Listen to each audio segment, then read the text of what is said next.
Diabetes ఇప్పుడు చాలా సాధారణమైన అనారోగ్య సమస్య అయిపోయింది. ప్రతి ఇంట్లో కనీసం ఒక డయాబెటిస్ పేషెంట్ ఉండడం మామూలైపోయింది.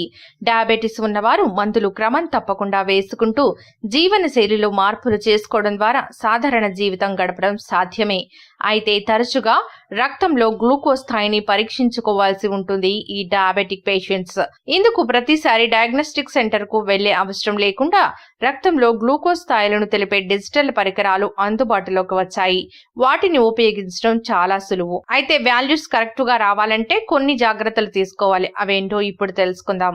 ముందుగా చేతులను శుభ్రంగా కడుక్కోవాలి. అప్పటికే చేతికి అంటి ఉన్న ఏదైనా తినుబండారం లేదా పండ్ల రసం వంటిది ఉంటే అది పరీక్షా ఫలితాలను ప్రభావితం చేస్తుంది.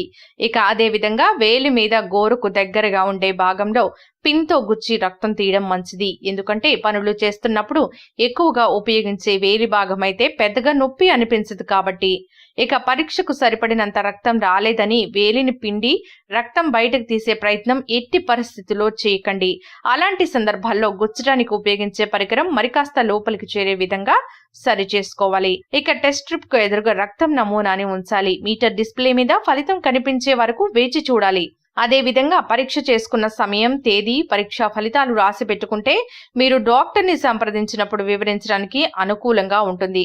సో చూసారు కదండి, డయాబెటిక్ మిషన్ ఉపయోగించేటప్పుడు ఇంట్లో ఎలాంటి జాగ్రత్తలు తీసుకోవాలో. ఇప్పుడు చెప్పిన విధంగా జాగ్రత్తలు తీసుకుంటే కనుక వాల్యూస్ కరెక్ట్ గా వస్తాయి.